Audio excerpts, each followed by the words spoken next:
मिरजेत आश्रममधील मुलींचे स्थळ दाखवतेसे सांगून लग्नाच्या इच्छुक तरुणांची आर्थिक फसवणूक। आश्रमशाळेत गेल्यानंतर फसवणुकीचा प्रकार उघडकीस, संबंधित भामट्यावर गुन्हा दाखल करण्याची पोलिसात तक्रार। पाटक आश्रमचे सचिव डॉक्टर श्रीकांत कुलकर्णी। मिरजेत अनाथ आश्रममधील मुलींचे स्थळ दाखवण्यासाठी लग्नास इच्छुक तरुणांच्याकडून एका भामट्याने पैसे घेऊन फसवणूक करत असल्याचा प्रकार समोर आला आहे।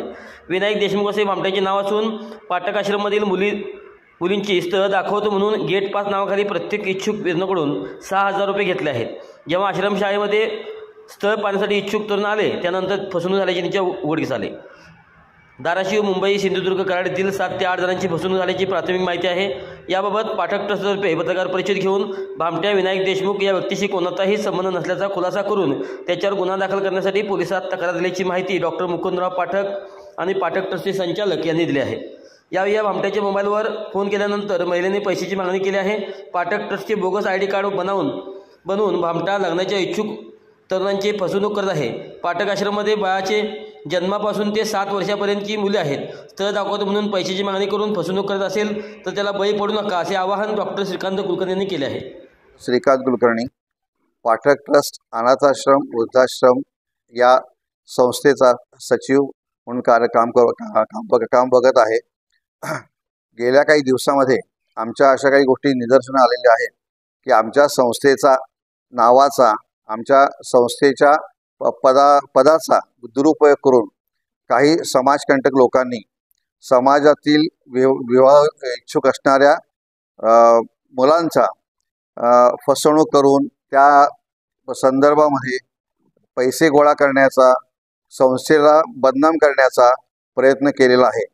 अशा फसवणूक झालेल्या काही लोकांनी आपल्या संस्थेशी संपर्क साधलेला होता। त्यांचे आम्ही नाव पत्ते घेतलेले आहेत। त्याच पद्धतीप्रमाणे मिरज शहर पोलीस स्टेशन येथे आम्ही रितसर तक्रार नोंदवलेली आहे। तर या संदर्भामध्ये आम्ही संस्थेतर्फे जाहीर आवाहन करतो की स्पेसिफिकली ह्या संदर्भामध्ये किंवा अशा प्रकारचे कुठलेही आर्थिक व्यवहार किंवा कुठलेही व्यवहार संस्थेच्या प्रत्यक्ष भेट दिल्याशिवाय कोणी करू नयेत। दुसरी गोष्ट, अशा प्रकारच्या गोष्टी आळा घालण्यासाठी पोलीस विभागाने त्याची सखोल चौकशी करावी आणि जी ही मंडळी बोगस काम करतायत किंवा ही समाजकंटक जे समाजामध्ये अशी विघाचा काम करतायत ह्या प्रवृत्तींना आणि ह्या कृतींना आळा घालावा असं आम्ही संस्थेच्या सर्वांना विनंती करतो। साधारण उस्मानाबाद जिल्हा, तुळजापूर, कोकणामधला काही भाग, मुंबईतला काही मंडळी, ही मंडळी आपल्या संस्थेमध्ये आली होती। साधारण एक नंबर त्याच्यामध्ये आहे। एक त्यांनी बनावट व्हिजिटिंग कार्ड तयार केलेला आहे। संस्थेचा लोगो पण त्यांनी छापलेला आहे। त्या ह्याच्यामध्ये एक देशमुख नावाची कोणतरी व्यक्ती आहे। त्या व्यक्तीशी संपर्क साधला असताना त्या फोनवरती एक कोणतरी महिला बोलती आणि गेट पासचे पैसे किंवा तुम्हाला मुली दाखवण्याचे पैसे म्हणून 6,000 रुपये किंवा ह्या रेंजमध्ये अशी पैशाची मागणी केलेली आहे।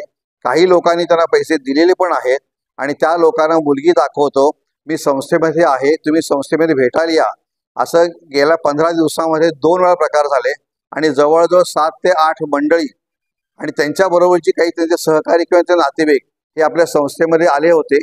त्यांनी संपूर्ण त्या गोष्टी आम्हाला दाखवल्या आणि त्या संदर्भामध्ये आम्ही सगळी गोष्टी पोलीस स्टेशनमध्ये त्यांना दिल्या आणि त्यांची फसवणूक झालेली आहे हे त्या लोकांचे मी निदर्शन आणून दिलं आणि पोलीस निदर्शन आणून दिलं। पण स्थानिक पोलिसांचं म्हणणं असं आहे की ही जी मंडळी आहे ज्यांची फसवणूक झालेली आहे त्यांनी आपापल्या स्थानिक पोलीस स्टेशनमध्ये तक्रारी नोंदवाव्यात आणि त्या पद्धतीप्रमाणे त्या चौकशी करण्यास पोलिसांना सांगावं असं त्यांनी आम्हाला सांगितलेलं आहे। त्या दृष्टिकोनातून आम्ही त्या आलेल्या सगळ्या मंडळींना त्या पद्धतीने सहकार्य करून त्यांना पण आवाहन केलेलं आहे।